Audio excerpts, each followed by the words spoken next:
आसान है।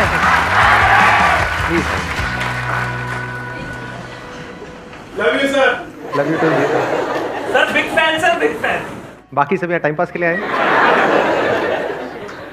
तो क्या चाहते हैं आप, क्या होना चाहिए आज के सेशन में? What do you guys want? सबसे पीछे उनको देना mike. Good morning sir. Good morning. Sir कई बार हम लाइफ में ऐसे सिचुएशंस पे आते हैं कि हम अपने डिसीजंस नहीं ले पाते। अपने माइंड को कैसे कंट्रोल करें, कैसे सही डिसीजंस ले लाइफ के लिए? हम डिसीजंस नहीं ले पाते लाइफ में। क्यों नहीं ले पाते हम? सर सही डिसीजंस नहीं ले पाते कई बार। सही क्या होता है? उस वक्त तो जो भी आप डिसीजन लेते हो सही सोच करके ही लेते हो। अगर आपको गलत लगता है तो आप लेते ही नहीं हो, बाद में पता लगता है कि वो गलत था। Yes sir. सर उस वक्त अगर हमें पता चल जाए कि वो डिसीजन आने वाले टाइम में हमारे लिए गलत होगा तो हम वो डिसीजन लेंगे ही नहीं। तो उस वक्त माइंड को कैसे कंट्रोल करें या कैसे सोचें, हम किस डायरेक्शन में सोचें? ऐसा कैसे हो कि जो भी डिसीजन हम अपनी लाइफ में ले रहे हैं वो सारे डिसीजन सही डिसीजंस हो। कब हो सही?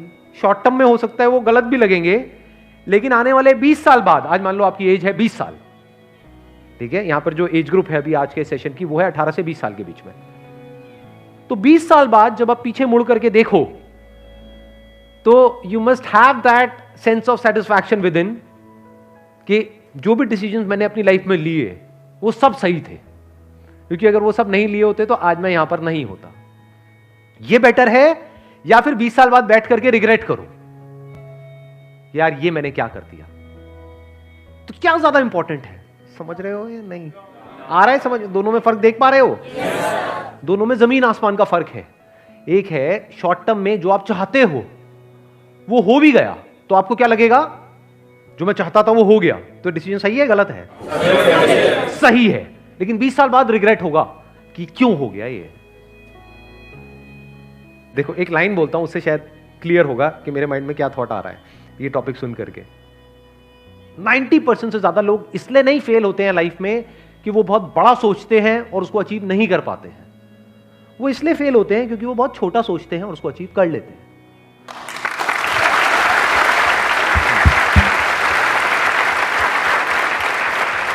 यानी लोग लाइफ में इसलिए नहीं फेल होते हैं कि जैसा मैंने चाहा वैसा नहीं हुआ। 90% लोग इसलिए फेल होते हैं जो आपने चाहा वो हो गया, क्योंकि चाहा ही इतना सा। मान लेते हैं कि अगर मैं एक टाइम मशीन में बैठ करके पीछे चला जाऊं, 18 साल पीछे चला जाऊं, और मेरी एज भी आपकी एज के बराबर है, मान लो 20 साल की है, तो अब मैं खुद को क्या सलाह दूंगा? खुद ही को मुझे देनी हो एक सलाह या एडवाइस देनी हो तो मैं क्या दूंगा? और वो एडवाइस ऐसी होनी चाहिए जिसके बाद में जो भी मैं डिसीजंस लूं अगले 18 साल में वो सारे डिसीजन सही डिसीजंस होने चाहिए। वो मैं आज देख सकता हूं, आप नहीं देख सकते। आपको पता है कि जो आप डिसीजन ले रहे हो वो सही है गलत है, वो तो 20 साल बाद समझ आएगा। फॉर एग्जाम्पल आप सिगरेट पी रहे हो तो ये डिसीजन सही है गलत है आज समझ आएगा? ये तो 10-20 साल बाद समझ आएगा ना। हाँ ऐसे ही आज जो आप करियर चूज कर रहे हो उसकी वजह से क्या होने वाला है आपकी लाइफ में वो आज थोड़ी ना समझ आएगा, वो तो 20 साल बाद समझ आएगा ना। तो वो बंदा जो आपसे 20 साल आगे है वो पीछे मुड़ करके देख सकता है पूरे इस गेम को।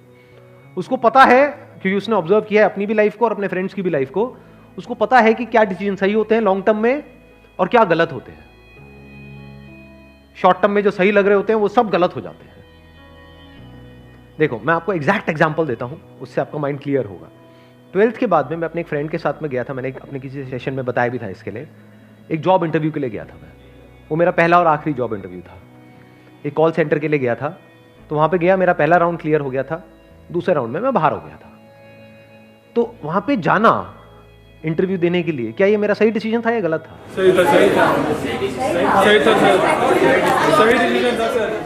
उस टाइम पे हमको एक्चुअल में पता ही नहीं होता। ये तो मुझे आज पता है कि वो मेरा सही डिसीजन था या गलत था, वो मैं आज आपको बता सकता हूं। उस टाइम कैसे बताता? उस टाइम तो सही था, या ये कह लो उस टाइम मुझे सही लग रहा था। मैं वहां गया और पहला राउंड मेरा क्लियर हो गया, तो मुझे कैसा लगा? उसके बाद में कैसा लगा होगा?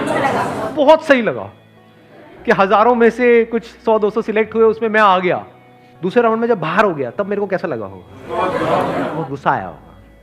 लेकिन सोचो अगर मेरा वो सेकंड राउंड भी क्लियर हो जाता, थर्ड राउंड भी हो जाता, तो उस वक्त मुझे कैसा लगता? सही लगता है खराब लगता? बहुत अच्छा लगता।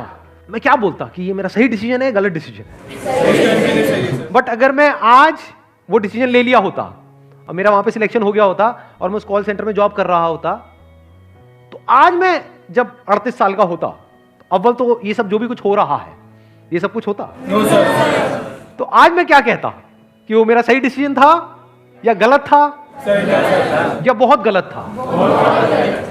अब इस सही और गलत की डेफिनेशन क्या है, इसको ध्यान से समझ लेना। हर एक के अंदर एक पोटेंशियल होता है जो हिडन होता है, जो उस वक्त हमें नहीं पता होता है। क्या उस वक्त मुझे पता था कि मैं ऐसा कुछ करने वाला हूं लाइफ में 18 साल बाद? बिल्कुल भी आइडिया नहीं था, लेकिन पोटेंशियल तो था, तभी तो आज यहां तक पहुंचा। और पोटेंशियल किस में नहीं होता? आप लोगों में पोटेंशियल की कमी है क्या?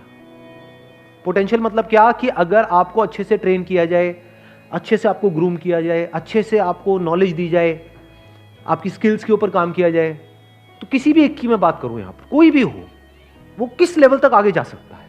उसकी अपर लिमिट क्या है? सर जितना वो चाहे। जितना वो चाहे, या ये कह लो जितना वो चाहे उससे बहुत ऊपर। क्योंकि क्या चाहते हो आप? मैं उस वक्त क्या चाहता था कि कहीं से 10-12 हज़ार रुपए की नौकरी लग जाए, इतना ही तो चाहता था। कितना चाह सकते हो आप? जो आपका लेवल है आज, अगर आप इस लेवल पे हो तो आप मैक्सिमम यहां तक चाह सकते हो, यहां थोड़ी चाह लोगे। बट पोटेंशियल क्या है? यहां क्या पता नहीं कहां जा सकते हो। तो उस वक्त वो डिसीजन मुझे सही लगता, लेकिन 20 साल बाद वही डिसीजन गलत लगता। क्योंकि अभी मैंने क्या कहा था थोड़ी देर पहले, याद है वो लाइन? बड़ी पावरफुल लाइन है वो। क्योंकि 90% से ज्यादा लोग लाइफ में इसलिए नहीं फेल होते कि वो बहुत बड़ा सोचते हैं और उसको अचीव नहीं कर पाते हैं। वो इसलिए फेल होते हैं बहुत छोटा सोचते हैं और उसको अचीव कर लेते हैं और फिर वहीं पर अटक जाते हैं, फिर जिंदगी भर वहां से बाहर नहीं निकल पाते हैं। क्योंकि मान लो अगर मेरे को 12,000 की जॉब लग जाती तो उस वक्त तो मैं हवा में उड़ जाता, क्योंकि मेरे दोस्त वो कुछ भी नहीं कमा रहे और मैं एकदम से 12,000 रुपए आ रहे हैं मेरे पास में, तो मैं उसी के हिसाब से अपने खर्चे नहीं बांध लेता। क्या होता है, किसी भी चीज को शुरू में अगर नहीं छोड़ते ना, तो वो चाहे कितना भी बुरा हो उसकी आदत पड़ जाती है। सिगरेट में भी ऐसे होता है, दारू में भी छूटता है तो शुरू में छूट सकता है। आपने 2-4 लगाया ये वो, उसके बाद में उसी टाइम पे छोड़ दिया देख करके कि उसकी वजह से क्या होने वाला है, फ्यूचर में आप कितनी बुरी तरह से फंसने वाले हो, उसको आज ही देख लिया कि 20 साल बाद इसकी वजह से क्या होने वाला है या 10 साल बाद क्या होने वाला है, जब मैं छोड़ने की कोशिश कर रहा हूँ लेकिन छोड़ नहीं पाऊंगा क्योंकि मेरे को लत लग चुकी होगी। ऐसे करियर में होता है कि आज आपको देखना पड़ता है कि जो मैं आज कर रहा हूं उसका 20 साल बाद मेरी लाइफ पे क्या असर होने वाला है। और अगर वो क्लियर होता है, यानी वो वजह क्लियर होती है, तो आज ही आप छोड़ देते हो उसको, नहीं तो नहीं छोड़ सकते। घर वालों का प्रेशर होगा कि इतनी मुश्किल से तो मिली है, क्यों छोड़ रहा है, करेगा क्या, खुद को भी डर लगेगा, तो आदमी कहेगा जैसे चल रहा है चलने दो। फिर कुछ टाइम बाद आपको आदत ही हो जाएगी, फिर आपका जो थॉट प्रोसेस है या जो आपकी सोच है वो इसी दायरे में सिमट के रह जाएगी, उसके बाहर आप मरते दम तक निकल ही नहीं सकते। Never get into a comfort zone at this age. हाँ, कंफर्ट जोन जरूरी है if you are 30 year old, 40 year old, 50 year old, क्योंकि वहां कहां भटकते रहोगे, क्योंकि वहां पे आपके साथ में आपकी वाइफ भी है, बच्चे भी है, पूरी फैमिली है, सब कनेक्टेड। अभी कंफर्ट जोन में फंसने की जरूरत नहीं है, क्योंकि अभी जरूरत से ज्यादा कंफर्टेबल हो गए तो आगे जाकर के लाइफ अनकंफर्टेबल हो जाएगी।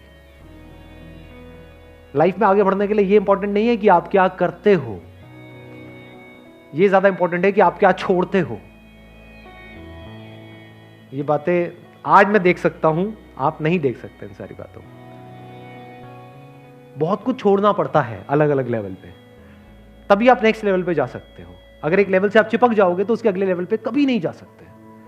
तो छोड़ देना होता है ताकि अगले पे जा पाओ, उसको भी छोड़ देना होता है ताकि और अगले पे जा पाओ, तभी नेक्स्ट जंप आप आता है। वो छूटता कैसे है? जब आगे कुछ बड़ा दिख रहा हो, तभी उस छोटे को छोड़ सकते हो। Wish you all the very best. Thank you so much for coming.